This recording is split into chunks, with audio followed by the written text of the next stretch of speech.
hari ini kita belajar ya mengenai do you have a real friend gitu ya.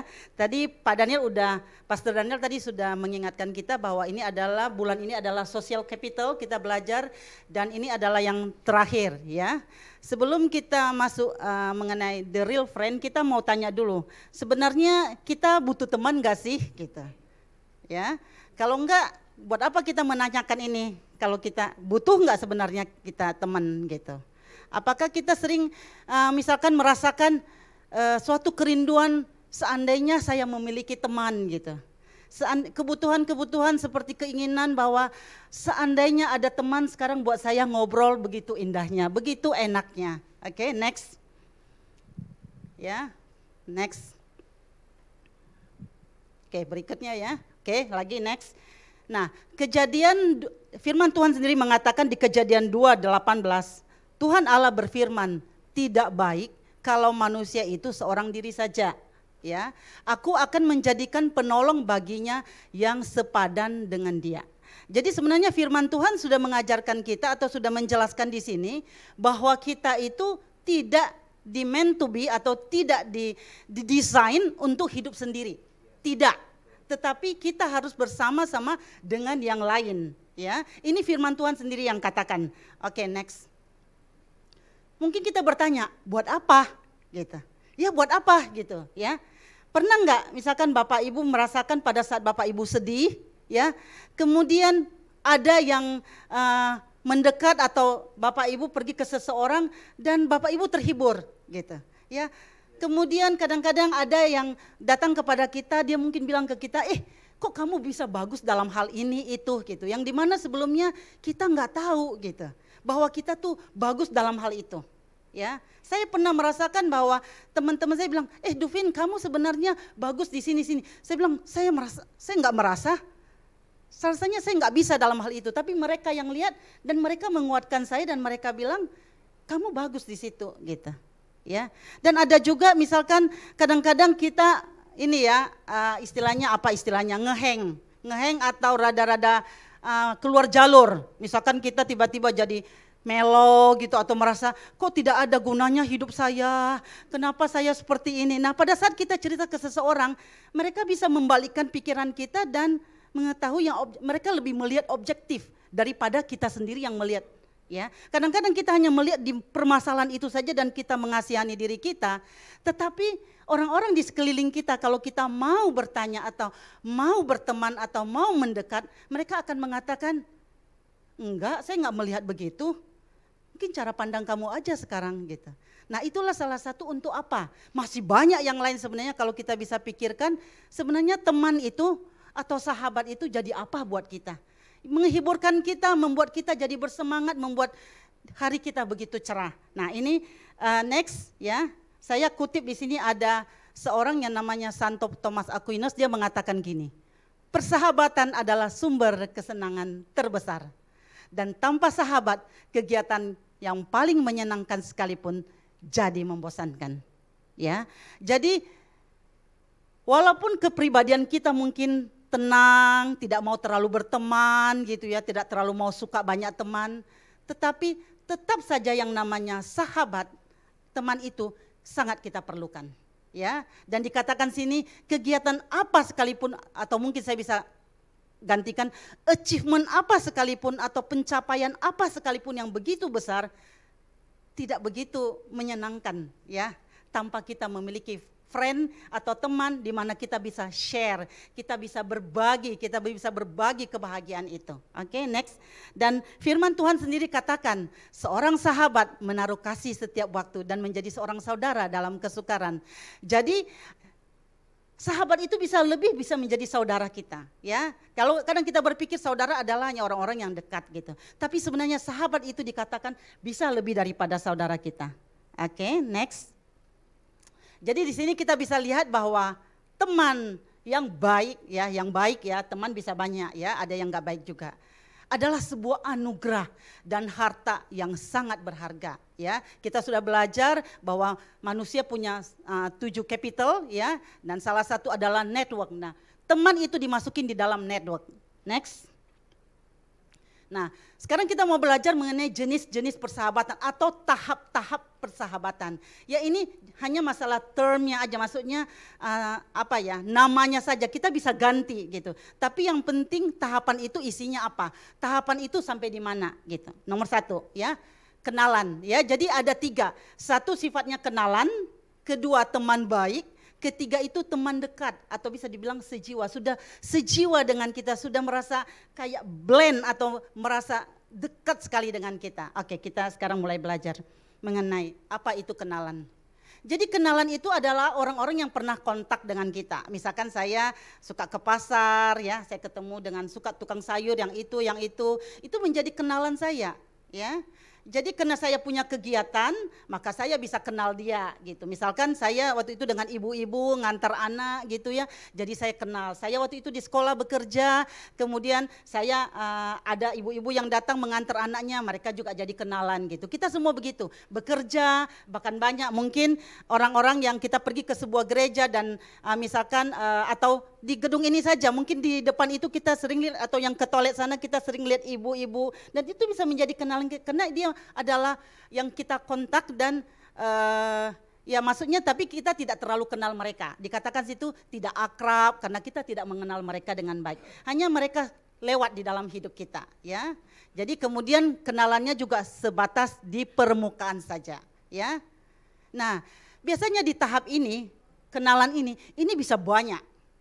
Ya, bisa banyak sekali gitu. Apalagi kalau kepribadiannya ekstrovert. Ekstrovert itu yang suka mendekat, suka ngobrol, suka say hi gitu. Itu bisa banyak sekali. Belum lagi ditambah dengan di sosial medianya.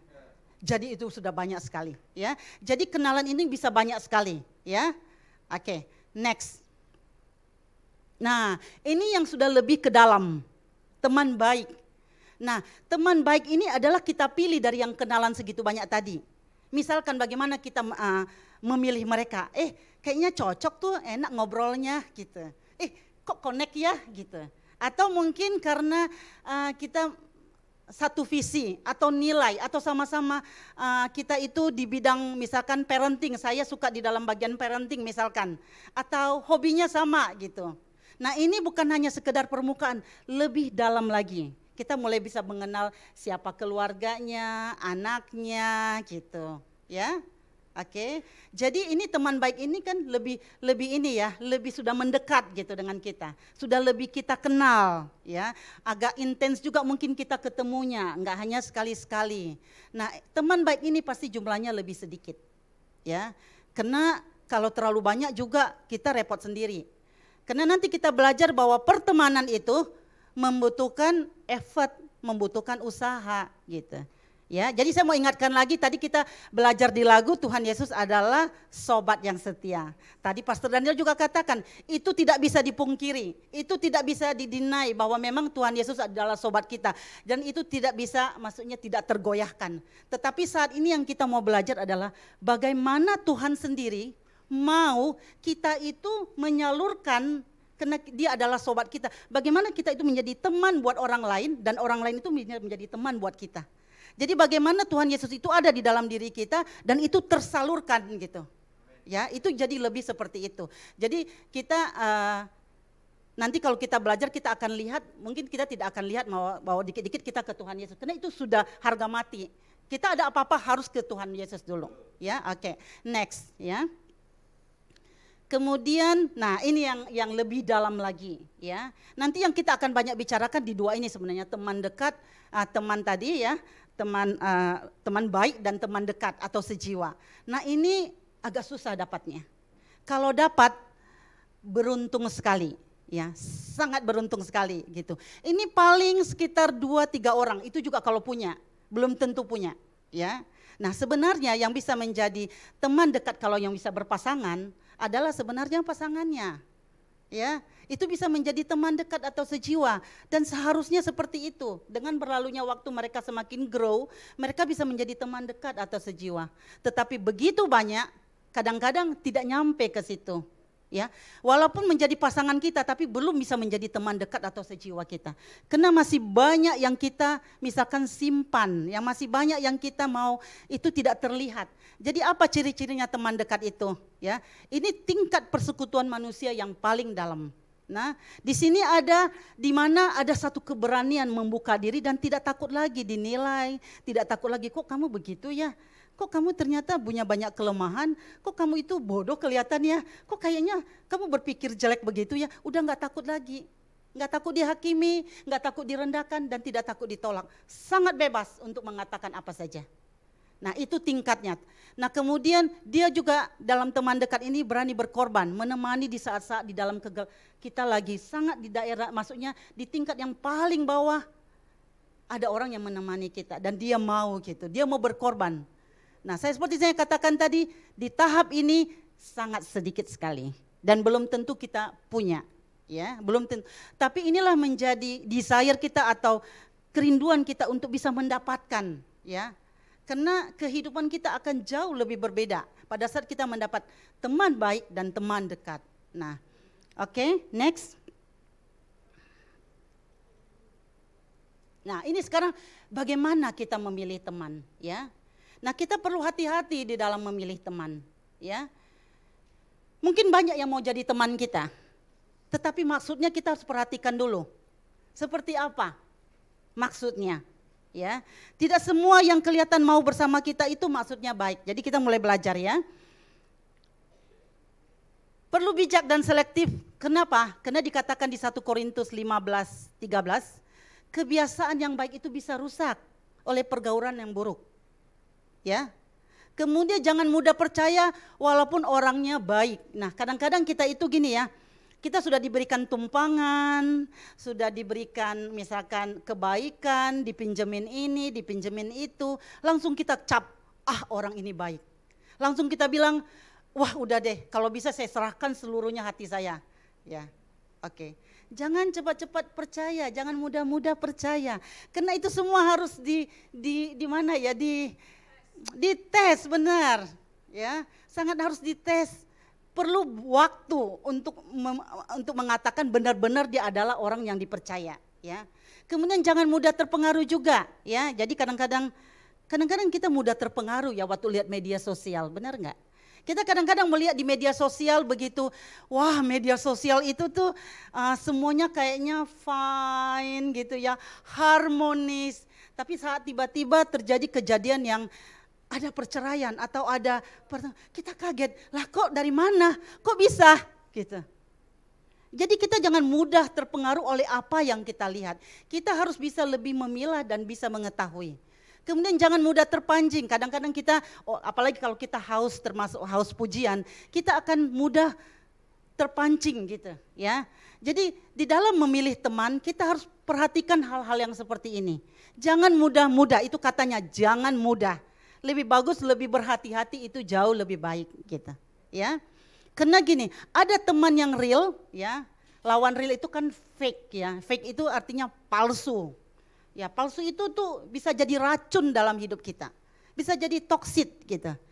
Karena gini, pertemanan tadi kan dari tadi dibilangnya tanpa teman, kayaknya sesuatu itu tidak menyenangkan, membosankan. Itu benar kalau dapat teman yang benar, yang baik. Kalau enggak akan runyam hidup kita. Akan yang ada adalah penderitaan, bukannya kebahagiaan. Jadi kita perlu sekali memilih siapa yang menjadi teman kita. Oke, next. Ya. Nah, saya mau jelaskan di sini mengenai ciri-ciri teman yang fake ya, atau yang palsu atau yang toksik buat kita. Nah, biasanya orang-orang ini adalah mereka lebih mementingkan diri sendiri daripada bertumbuh bersama-sama. Mereka lebih orang yang suka maksa, ya. Suka maksa tapi kena mengikuti keinginan mereka. Ya, tidak memberikan kesempatan buat kita untuk memilih misalkan, ya. Mereka berteman juga hanya untuk apa? Memanfaatkan, atau mereka punya apa ya? Niat-niat, ya. Nah, hati-hati ya. Bisa juga mereka berpura-pura baik dalam memperhatikan padahal enggak. Mungkin saja dia mau membawa kita untuk terjerumus dalam narkoba. Bisa saja dalam seks bebas. Oh, itu banyak sekali ya. Sehari-hari ini saya lagi menangani ya seorang anak muda ya yang gara-gara pergaulan akhirnya membuat dia itu tidak kuliah gitu ya, menjauh dari orang tua, melawan. Nah, itulah teman-teman yang bukannya mendekatkan kita, tetapi justru menjauhkan kita kepada orang-orang yang kita sayangin. Ya. Dan biasanya mereka itu bukan teman sejati. Mereka itu pada saat kita mengalami masalah, itu salah satu tesnya. Mereka bisa-bisa menjauh dan mereka bilang, "Oh, enggak kenal kok," gitu. Ya. Jadi hati-hati sekali dengan teman yang fake ini, yang palsu ini, yang toksik ini. Ya, mereka hanya dalam pikiran mereka mau supaya kita itu jangan sampai kepada destiny yang Tuhan sudah tetapkan dalam hidup kita. Jadi kenapa kita perlu sekali ya lebih berhati-hati di dalam mencari teman. Kita harus lihat teman seperti apa, ya. Setelah biasanya kepentingan mereka terpenuhi, biasanya mereka akan tinggalkan. Toh saya sudah dapat, buat apa lagi gitu. Kamu sudah tidak ada gunanya lagi buat saya. Ya. Jadi kadang-kadang teman yang fake ini juga atau yang toksik ini bisa seperti bunglon. Kenapa saya bilang jangan mudah percaya. Kadang-kadang dia bisa ikut bersama kita ke gereja. Kadang-kadang bisa dia temanin kita ke hal yang baik. Tetapi waktu juga yang akan menunjukkan apakah dia benar gitu. Ya, oke, next.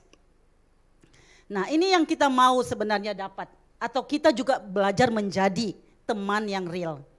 Teman yang real itu adalah memiliki integritas. Artinya apa? Yang dia bilang sama hatinya itu sama.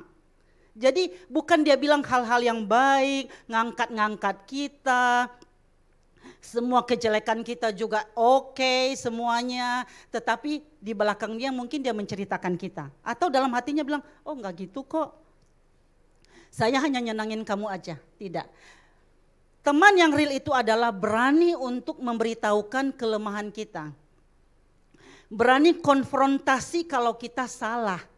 Berani untuk menyatakan, kamu kayaknya sudah keluar jalur, kamu harus balik gitu. Dia tidak takut kalau kita itu tidak jadi teman buat dia lagi. Dia tidak takut karena tidak ada yang dia perlu pertahankan. Yang dia hanya, teman yang real itu adalah teman yang dia hanya tahu kalau di dalam kekristenan dia hanya tahu bahwa dia bertanggung jawabnya sama Tuhan. Dia enggak bertanggung jawab kepada ini, ya. Nah, nanti saya akan jelaskan juga bahwa bahwa saya mau taruh di bottom line, maksudnya gini. Pertemanan kita harus ingat bahwa pertemanan yang kita buat ataupun kita mau berteman atau orang berteman sama kita, walaupun tadi dikatakan bahwa menyenangkan, kita bisa disupport bla bla bla, tetapi harus tetap kita ingat bahwa teman itu bukan hanya untuk menyenangkan kita atau untuk support kita atau untuk hanya diri kita. Tidak. Ada tujuan yang jauh lebih tinggi daripada itu, adalah melalui pertemanan kita atau melalui diri kita, kasih Kristus itu tersalurkan, ya. Keindahan dia itu atau inspirasi mengenai dia itu bisa nyampai. Itulah sebenarnya persahabatan itu, ya. Oke, kemudian di dalam teman yang real itu juga mereka setia, mereka enggak lari pada saat kita ditimpa kemalangan, ya. Mereka berkomitmen dan bisa dipercaya. Mereka tidak misalkan memberikan alasan di luar, ayo kita mendoakan Ibu Duvin karena dia begini. Ya, kadang-kadang kita memakai kata-kata berdoa tapi sebenarnya untuk membukakan, ya, untuk membukakan rahasia-rahasia yang seharusnya disimpan. Teman yang real tidak seperti itu, ya. Mereka memikirkan yang baik untuk temannya, ya. Mereka berani untuk menegur kita dan mereka juga untuk konfrontasi kalau kita belief kita atau kepercayaan kita tuh sudah enggak benar, sudah melenceng, ya. Jadi teman yang real itu adalah teman juga yang bisa maksudnya membuka dirinya dan tidak takut untuk dia tidak takut untuk dinilai gitu. Ya, karena gini, persahabatan akan semakin mendalam kalau ada keterbukaan. Tanpa keterbukaan atau tanpa spend time juga, maka persahabatan itu tidak akan semakin dalam, tidak akan terawat, ya. Oke, next. Oke, nah ini hambatan dalam berteman. Nah, kita juga perlu tahu, sebenarnya kadang kita bilang gini, sekarang gimana ya, kok saya tuh sulit sekali punya teman. Kok kenapa saya itu kayaknya sulit sekali berbicara gitu. Sulit sekali memulai sebuah pembicaraan, ya. Nah ini sebenarnya ada beberapa sebenarnya halangannya juga. Bisa karena kita, hambatan itu bisa karena kepribadian kita. Karena kita itu very introvert. Introvert itu artinya kita lebih ke dalam. Kita lebih hanya kepikirnya itu ke diri kita gitu. Jadi kita sulit untuk keluar. Nah, kepribadian seperti ini memang kadang agak sulit, tapi itu bukan menjadi sebuah alasan untuk kita tidak berteman, ya. Untuk tidak kita berteman. Tetapi kita harus belajar untuk mungkin kita berbeda ya, mungkin kalau orang ekstrovert temannya banyak, tetapi kalau orang introvert temannya sedikit. Nah kita juga perlu hati-hati, kadang-kadang teman yang orang ekstrovert itu temannya banyak, tapi banyaknya di permukaan, hanya say hi, halo gitu, tapi nggak mendalam. Kalau orang introvert biasanya punya sedikit, tapi dia lebih mendalam gitu ya. Nah hambatannya itu adalah kadang-kadang juga gini, kita rasa minder ya. Saya ketemu ada seorang anak muda dan dia bilang, saya sulit sekali bergaul di kampus. Sehingga saya tidak merasa kampus itu menjadi sesuatu yang menyenangkan buat saya. Saya tanya, kenapa? Dia bilang begini, kalau saya mendekati orang bertanya, saya hanya memikirkan bahwa dia akan bilang gini, ngapain sih nanya-nanya, buat apa sih kamu tahu semua saya. Jadi dalam pikirannya dia sudah berskenario dulu atau sudah memikirkan bahwa ini dia akan begini, dia akan anggap saya tuh kayaknya cari-cari teman, maksudnya apa, cari-cari bahan pembicaraan, jadi dia malu gitu. Nah itu bisa menjadi halangan, hambatan, sehingga dia nggak mau berteman, karena di sini di pikirannya. Nah kita harus bisa mengenal kita itu hambatannya di mana. Apakah kena masa lalu kita juga atau kita pernah mungkin bisa kena trauma. Mungkin kita pernah dulu cerita sesuatu kepada teman dan itu dibuka rahasianya sehingga kita malu. Itu juga bisa menjadi trauma, itu bisa menjadi hambatan. Ya. Nah, kemudian apalagi? Bisa juga kena sifat egois, kita hanya mau menang sendiri. Kita hanya pengen didengar. Kita nggak mau dengerin orang. Kalau pas dengerin orang cepat-cepat kita yang ngomong duluan juga. Karena kita nggak mau gitu, kita sukanya kita yang ngomong. Nah itu lebih sifatnya egois gitu. Nah kita harus belajar melihat hambatan-hambatan yang ada supaya kita bisa memiliki teman gitu. Misalkan yang seperti tadi tertutup dan pasif dan tidak menyediakan waktu. Memang di masa-masa sekarang yang begitu sibuk ya, memang untuk mendapatkan teman itu nggak mudah. Ya, saat-saat sekarang kita itu dituntut banyak hal.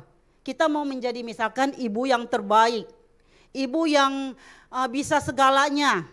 Atau suami yang begitu perform di tempat pekerjaan, atau harus bisa sana, harus bisa begitu. Belum lagi kita harus mengatur sosial media kita, belum lagi kita begini. Jadi tekanan-tekanan dalam hidup ini begitu banyak. Sehingga terkadang kita lupa bahwa kita perlu buat teman, bahwa kita tuh perlu memiliki teman gitu. Hanya nanti tiba-tiba pada saat kita sudah overwhelmed, maksudnya sudah penuh pikiran kita dengan semua pekerjaan kita, kita baru mulai sadar, aduh kok saya kesepian ya, temanku mana, kok nggak ada satupun. Nah jangan sampai begitu, sebelum itu terjadi kita harus sediakan waktu. Kadang-kadang mungkin sediakan waktu hanya misalkan ayo kita keluar ngopi gitu misalkan. Atau hanya mungkin untuk ayo kita jalan-jalan sebentar seperti itu. Jadi memang harus intentionally atau dimaksudkan atau direncanakan untuk dilakukan. Tidak bisa hanya kayak sekali-sekali ya kalau iya. Jadi berteman itu nggak bisa, kalau kenalan ya oke lah. Tapi kalau menjadi teman baik dan teman sejiwa itu tidak bisa. Harus ada ya ininya, harus disediakan waktunya. Nah ada lagi yang menjadi hambatan dalam berteman ya, kalau orangnya negatif, ada ya orang negatif ya, kalau ngomong ke kita yang kelihatannya salah terus, itu biasanya orang-orang perfeksionis, oh kok kamu tuh salah, kok kamu tuh kayaknya kurang ini ya, kok kayaknya anak-anak kamu itu kayaknya nakal-nakal ya, kurang teratur ya, atau semua apa yang dia lihat dikomentarin gitu dalam hidup kita. Nah akhirnya nggak punya teman, karena temannya juga capek, kalau dia datang kalau boleh gitu ya. Saya punya teman seperti itu dulu sebenarnya. Jadi kalau boleh saya hindari juga sih. Saya harus terus terang, kena capek gitu. Karena hidup ini sudah capek. Kemudian ditambah dengan ditelusuri maksudnya semua kejelekannya, ya makin capek gitu. Jadi cobalah, inilah hambatan-hambatan. Jadi coba kalau berteman itu jangan keluarin dulu yang negatifnya. Itu saya belajar. Karena saya nggak mudah. Saya juga lebih gampang melihat yang negatif daripada positifnya. Tapi kita harus mulai mengubah kacamata kita atau mata kita untuk mulai melihat yang positifnya. Kamu sekarang kok baju baru ya? Oh, rapi ya gitu. Atau saya senang loh kemarin kamu kasihin ini gitu. Jadi mulai coba mencari-cari hal yang positif gitu loh. Karena kalau yang negatif nggak usah dicari, langsung pop up di pikiran. Ini negatifnya, ini. Saya ingat, saya nggak tahu pernah cerita di sini waktu anak saya bukan post ya, dia kirim ke saya fotonya dia gitu ya. Kemudian yang saya bilang begini, Krisi kok ada jerawat? Dia ngomong gini ke saya, Mah, kok lihatnya jerawatnya? Saya di situ sadar banget, maksudnya di situ saya disadarkan, padahal jerawatnya hanya satu loh. Kemudian waktu saya sadar, saya tanya gini, oh gitu iya. Kalau kamu berharap mama lihat apa? Ya lihatlah bajunya cantik atau apa. Oh iya ya, jadi saya disadarkan. Nah itulah kadang butuh kita berteman atau bersosialisasi. Itu tuh kadang-kadang dia akan bisa mengingatkan kita kelakuan kita atau sifat-sifat kita yang kadang kita nggak sadarin. Oh saya bilang langsung, oh maaf ya, saya bilang maaf ya, kenapa ya mama itu cenderungnya lihat. Jadi orang perfeksionis itu selalu pengen fix it, maksudnya selalu pengennya beresin, bikin sempurna, bikin bagus, bikin ini. Selalu di situ tujuannya. Tujuan utamanya hanya fix it atau membereskan. Nah ingat kalau kita punya yang begitu, ya mulai-mulai sekarang kalau kita mau punya teman, kita harus geser-geser itu ya. Supaya kita punya teman. Kalau enggak, kita enggak akan punya teman. Temannya sedikit sekali ya. Oke, next. Itu tadi hambatannya. Nah, tadi saya sudah beritahukan bahwa tujuan utama di dalam pertemanan bukan supaya kita enggak kesepian, ya. Bukan juga yang tadi, memang ada yang tadi sebagai tambahan gitu. Tetapi yang paling utama kita harus mengingat, karena gini, kadang-kadang kita kadang-kadang kita suka lupa, kita selalu menonjolkan pertemanan itu paling di atas. Sehingga pada saat teman itu ada kemungkinan ya, teman sejiwa sekalipun dia bisa betray kita atau dia bisa mengkhianati kita. Itu bisa terjadi kalau sama namanya manusia. Itu bisa kita anggap sudah percaya sekali karena sudah diukur oleh waktu, sudah begitu lama. Tapi tiba-tiba misalkan dia berbalik dan memusuhin kita tanpa kita tahu. Itu bisa saja.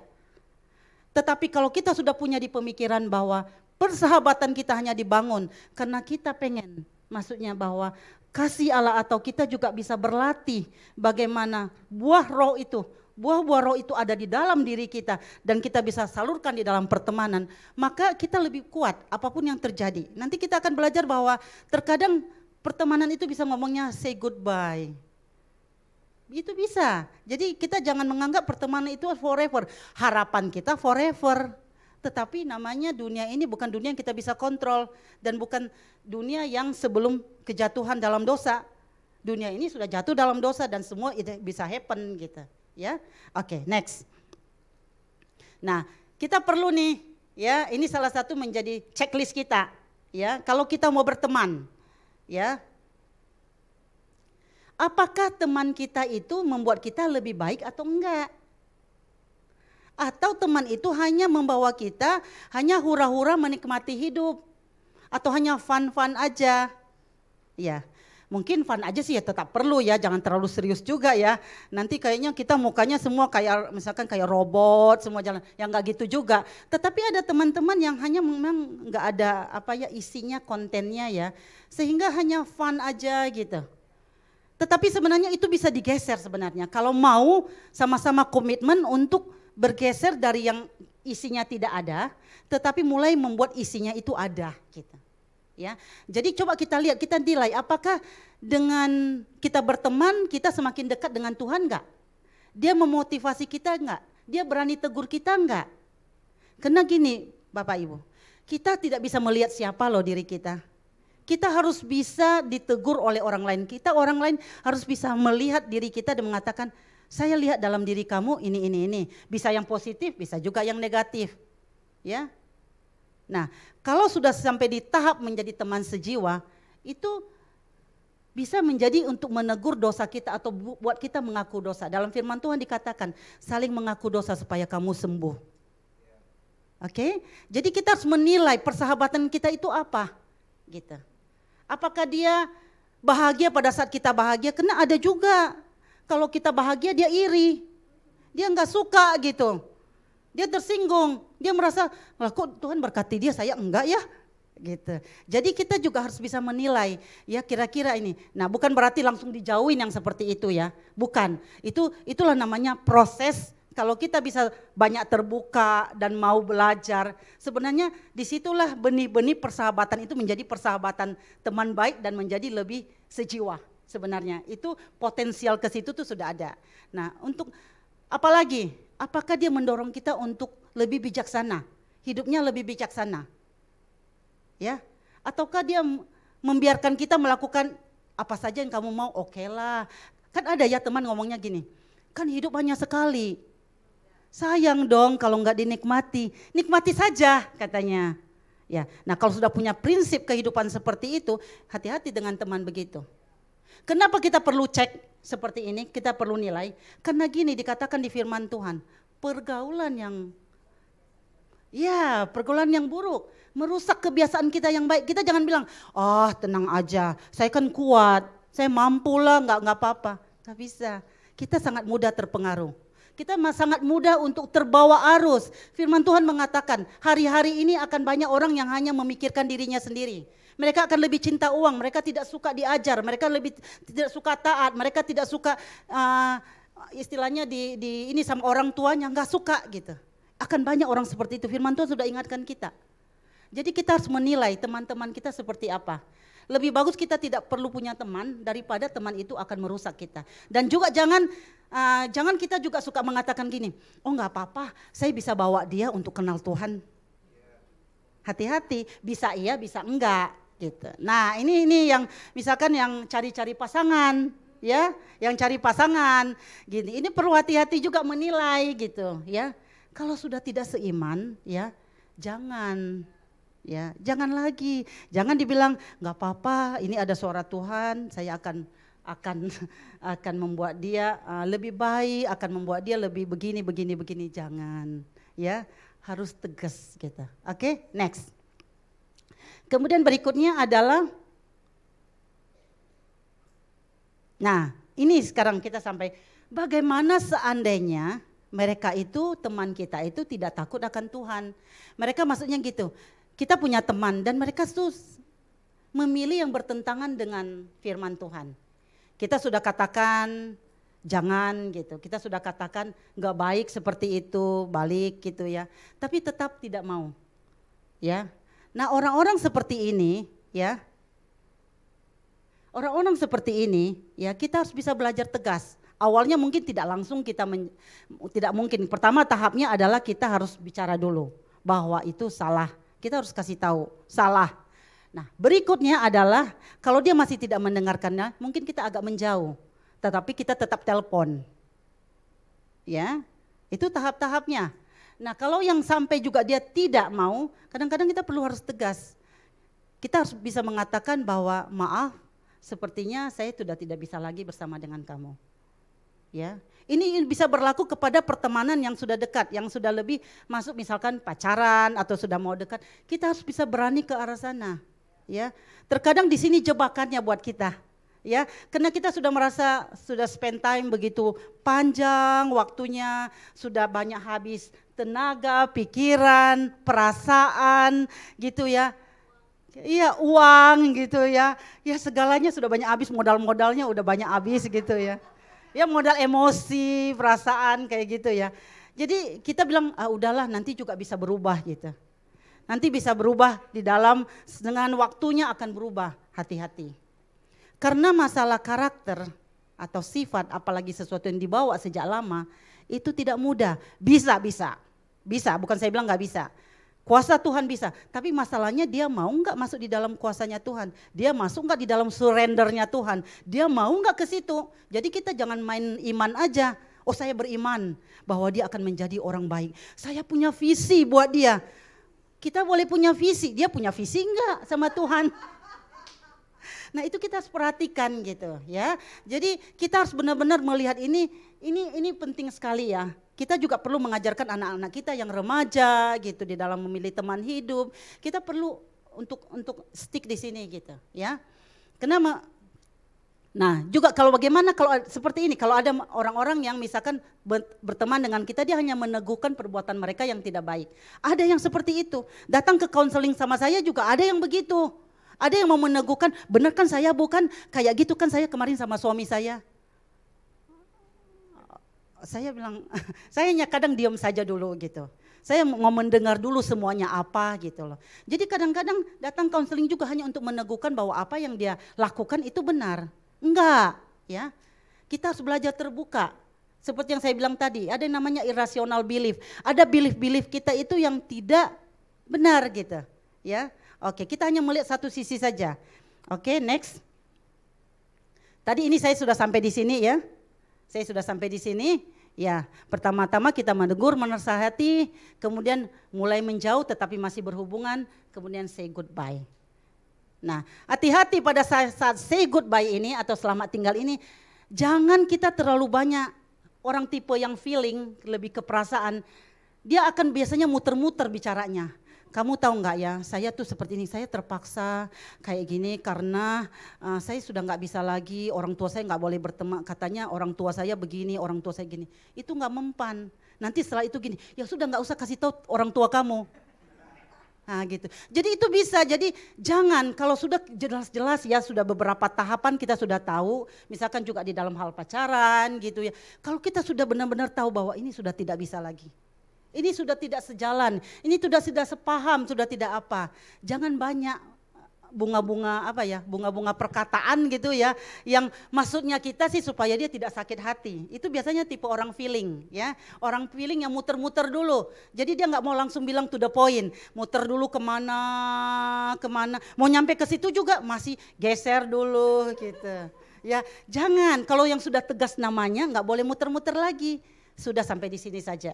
Jadi jangan pakai alasan papa mama saya bilang begini, om saya bilang begini, udah nggak usah gitu. Nanti soalnya dibilang nggak usah kasih tahu lah mereka, hanya antara kita berdua saja. Ya itu kalau gitu udah kita mati kutu istilahnya udah nggak bisa apa-apa. Oh iya ya benar juga ya gitu. Akhirnya kita ke bawah ya, oke. Jadi kita belajar dari tadi mengenai sebuah pertemanan ya, bahwa berteman itu penting ya, itu digarisbawahin dulu. Bersahabat itu penting. Kalau misalkan selama ini pandangan kita bersahabat itu enggak terlalu penting lah, boleh ada boleh enggak ya. Kadang-kadang gini pada saat kita sangat sibuk, pada saat energi kita masih banyak ya, kadang-kadang berteman itu kita enggak terlalu butuh. Apalagi kita biasanya tipe introvert atau tipe thinking ya, yang lebih otaknya logik gitu. Kadang-kadang kita nggak terlalu butuh sebenarnya. Kita merasa bahwa karena orang-orang introvert itu adalah dia menarik energi atau mendapat energinya pada saat dia sendiri, pada saat dia merenung. Jadi dengan sendiri juga bisa dapat energi tuh. Ngapain saya harus berteman? Beda kalau orang ekstrovert, dia harus dapat teman. Kalau enggak dia nggak bisa semangat. Dunia seperti runtuh gitu buat dia kalau dia nggak ada teman, itu beda banget. Tetapi tetap saja walaupun kita introvert, satu ketika kita akan melihat ternyata kita butuh teman. Saya mengalami itu sendiri. Saya termasuk orang yang sangat mandiri. Saya orang yang dulu saya merasa I don't need everybody. Maaf, memang seperti itu dulunya saya berpikir. Saya nggak terlalu butuh, saya sangat mandiri, saya bisa apa-apa. Saya punya tenaga dan saya punya ini. Dan saya bilang nggak terlalu butuh, walaupun pada kenyataannya memang saya punya teman gitu. Tetapi tidak terlalu diusahakan. Dulu waktu kami di Australia kami punya teman gitu ya. Nah, lately gitu hari-hari ini gitu ya, sekarang ini saya merasakan gitu loh, bahwa sebenarnya kebutuhan teman itu baik banget gitu. Saya hanya merasa gini, kalau dulu teman-teman yang dulu waktu kami di Australia pernah 4 tahun gitu, kami bisa bina kayak gitu, begitu baik ya gitu loh. Akan lebih banyak teman lagi yang, karena kita itu kadang-kadang ya ada saat down-nya, ada saatnya kita tuh lonely, walaupun kita punya pasangan, kadang-kadang pasangan kita juga nggak terlalu ngerti kita, atau kita punya orang tua, kadang-kadang orang tua kita juga nggak terlalu ngerti kita, kadang-kadang bisa sahabat yang lebih mengerti kita. Oh Pak Hengki ini, Pak Hengki nggak merasa. Iya, jadi kita sebenarnya butuh orang lain gitu, ya. Butuh orang lain buat teman kita curhat, buat kita, kayaknya kalau sama teman itu enak aja gitu. Atau kadang-kadang kita ngomong bisa sama teman, gini ya, saya hanya mau say itu aja, saya lagi pengen curhat sekarang, kamu nggak usah say, maksudnya nasehatin atau apa gitu. Itu boleh juga loh. Di dalam pertemanan itu boleh. Kita lagi memang sangat banyak kayak merasa sangat tertekan dan kita nggak butuh nasihat sebenarnya pada saat itu. Kita nggak butuh diocehin, kamu sih gini, makanya saya bilang kamu jangan sama dia, tapi kamu gini-gini terus. Kita sudah tahu sebenarnya, jadi nggak pengen. Nah kalau namanya sahabat, kalau sebenarnya teman baik atau teman sejiwa, kita bisa bilang boleh nggak sekarang kamu jangan kasih inputan, saya hanya pengen curhat saja. Nanti kalau saatnya mau dinasehatin, baru saya minta nasehatnya. Nah kalau teman yang baik, maksudnya teman yang benar real friend, dia akan terima itu, dia nggak bilang, dia nggak jadi tersinggung. Hah? Kok saya nggak di ini ya? Buat apa saya jadinya? Masa saya hanya dengerin kamu aja yang ngomong, saya hanya jadi pendengar. Jadi dia jadi minder, bukan dia minder, dia jadi merasa kayak dia jadi low. Nah itulah sahabat-sahabat yang kadang yang kalau yang minder seperti itu jadi langsung kebawa di hati. Oh saya nggak berguna ya, dia nggak mau dengar nasihat saya. Nggak seperti itu. Jadi pertemanan itu sebenarnya adalah sesuatu yang bebas. Tetapi bebas itu bukan artinya sesuka-suka kita. Tetapi bebas kita menampilkan siapa diri kita sebenarnya. Karena dunia ini begitu begitu fake atau kadang-kadang bukan fake ya. Siapa yang nyanyi itu dulu ya. Dunia ini adalah apa katanya, panggung sandiwara. Bukan Ahmad Albar kayaknya, iya yang ngomong ya, panggung sandi, ya yang, iya panggung. Tapi benar loh, kadang-kadang orang itu ya, kita ketemu banyak orang, ya kadang-kadang mereka menampilkan mereka tuh begitu happy, senang, gandengan, oh semuanya baik-baik, semua baik, tapi hatinya hancur gitu, hatinya sedih. Kenapa? Nggak biasa untuk memperlihatkan. Nanti kalau dilihat nanti dianggap, oh ini kurang iman ini kurang bergaul sama Tuhan, maka terjadilah ada kekhawatiran, ada ketakutan, ada semuanya itu, anxiety itu tuh pasti kamu nggak dekat sama Tuhan ya, itu udah pasti. Jadi orang kadang-kadang jadi nggak mau keluarin the realnya, yang dia keluarkan yang orang harapkan harus begitu, gitu. Nah itu sering terjadi. Nah kalau kita punya sahabat begitu juga, aduh capeknya.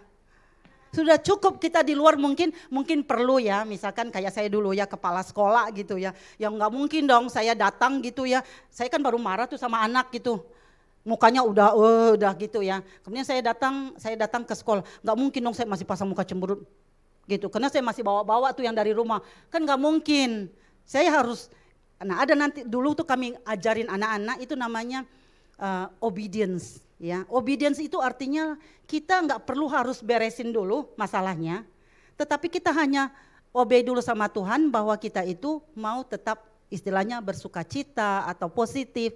Nanti pada waktunya baru kita selesaikan. Ya, karena kalau enggak juga di dalam pertemuan kita bawa-bawa betenya kita, semua orang jadi bingung, yang nggak ngerti kok jadi kebawa-bawa semuanya kita marah. Itu juga jangan gitu. Bukan berarti real friend itu, maksudnya real itu ya. Mulai dari sekarang langsung kita tunjukkan siapa adanya kita. Marah-marah boleh, suka-suka kita, pokoknya ini the realnya kita. Oh enggak, kadang-kadang memang kita juga harus sembunyikan the real kita. Enggak bisa. Teman juga begitu, jadi tahapan yang tadi itu jangan di tahap kenalan kita langsung bukain semua. Misalkan ketemu tukang di pasar gitu ya, karena sudah sering gitu ya, langsung kita bukain, tahu nggak ya anak saya begini, tahu nggak gini. Wah jangan, jadi kita buka itu bertahap dulu. Tahap satu, kalau sudah trust, tahap berikutnya, begitu juga waktu persahabatan yang mau masuk ke pacaran. Jadi jangan langsung pacaran dulu gitu, berteman dulu sebanyak mungkin. Jadi kita mengenal banyak orang gitu. Sudah ada. Nah jadi kita perlu ya Bapak Ibu ya, kita memang perlu juga, kita nggak harus menunjukkan realnya kita ya, realnya kita maksudnya kita seperti ini. Nah tapi itu harus diselesaikan ya, dan biasanya kita menyelesaikan itu bersama teman kita, sahabat kita, karena dia yang mengerti kita, dia nggak akan judge kita, dia tahu bahwa kita itu masih bergumul di situ. Misalkan kok saya masih iri ya, dan dia bisa terima itu, dia nggak bilang gitu, ih kok kamu sudah kayak gitu saya lihat kamu sudah tingkatnya kayak dewa istilahnya ya. Udah tingkat kok masih ada iri ya, kok masih kayak gitu ya. Jadi kita matanya misalkan, hah kok kayak gitu, kok gimana, enggak gitu. Tapi kita bisa bilang, oh iya dia masih manusia, ya pastilah namanya iri ada ya gitu. Nah itulah teman, jadi kita bisa menunjukkan the real-nya kita, itu yang utama dulu sebenarnya. Karena kita terlalu capek untuk hanya carry on, maksudnya membawa-bawa bahwa kita mau menampilkan, ya istilahnya ya kita mau menampilkan yang baiknya saja. Oke, jadi di akhir hari ini saya mau katakan next ya, bahwa pertemanan itu adalah layak untuk diperjuangkan. Kita perjuangkan untuk memiliki teman, walaupun kita pernah dikecewakan, mungkin kita pernah dikecewakan, dikhianati, atau kita jadi bahan obrolan, jadi seperti apa. Walaupun kita mengalami hal-hal yang tidak enak, mungkin orang tua kita tidak sebaik, tidak menjadi teman kita gitu. Tapi ini layak untuk diperjuangkan, karena Tuhan sudah kasih contoh. Tuhan Yesus bilang dia adalah sobat yang setia. Dia adalah, dan kalau dia sobat yang setia, dia juga mau. Karena kita kan serupa dengan dia. Dia mau kita juga menjadi sobat buat orang lain. Kita juga menjadi sahabat buat orang lain. Kita menjadi teman berduka buat orang lain. Teman bergembira buat orang lain. Jadi Tuhan mau kita untuk memiliki teman. Ya. Nah, satu yang saya ingatkan sebelum saya ingat sekarang gitu. Kalau kita punya ini yang sudah berkeluarga, kalau kita masih punya anak yang masih kecil, kita jangan jadikan mereka sahabat. Enggak cocok, ya. Sebelum saya tutup saya mau ingatkan itu. Karena banyak sekali kadang-kadang keluarga itu anaknya masih kecil dibikin jadi sahabat, curhat. Jadi semua diceritakan, papa kamu gini, atau yang satu lagi mama kamu gini, tahu gini. Jadi dia belum bisa menangkap itu semua. Akhirnya menjadi beban dalam kehidupannya. Jadi dia dewasa sebelum saatnya, dia belum bisa mengini gitu, ya. Jadi menjadi orang tua kita harus bisa melihat stage-nya, maksudnya tahapan-tahapannya. Jangan juga anak sudah besar, kita bikin dia anak-anak. Ya, harus. Jadi kalau anak sudah besar, maksudnya sudah level SMA, sudah mulai tingkat 1, mulai sudah kuliah, mereka sudah mulai jadi sahabat. Kita mulai bagikan sedikit dulu, jangan semua juga kita bukain. Sedikit pergumulan kita, misalkan bisa dalam keluarga, seperti kita buka sedikit demi sedikit. Dan lama-lama kita akan menjadi sahabat. Karena pada saat mereka meninggalkan kita, karena mereka punya keluarga, kita tetap bersahabat dengan mereka. Kita tetap baik dengan mereka. Jadi stage ini kita perlu ingat juga, jangan diganti-ganti. Ya, jangan waktu masih kecil jadi sahabat, waktu gede jadi anak-anak gitu. Jadi harus dengerin karena kelupaan. Jadi waktu masih kecil mungkin kita lagi di dalam penderitaan, mungkin kita merasa ini ngomong semua sama anak kita. Nah waktu anak sudah gede mungkin kita sudah dalam keadaan sudah enak atau apa, kita mulai mengajar dia kayak anak kecil, udah beda ya. Nah, kembali saya ingatkan, pertemanan layak untuk diperjuangkan. Biarlah semua kita bisa untuk mulai dari sekarang mulai mencari teman dan mulai bisa untuk bersahabat. Kalau bisa masuk kepada level yang ketiga, kalau enggak bisa kita punyalah teman-teman baik yang bisa menolong kita.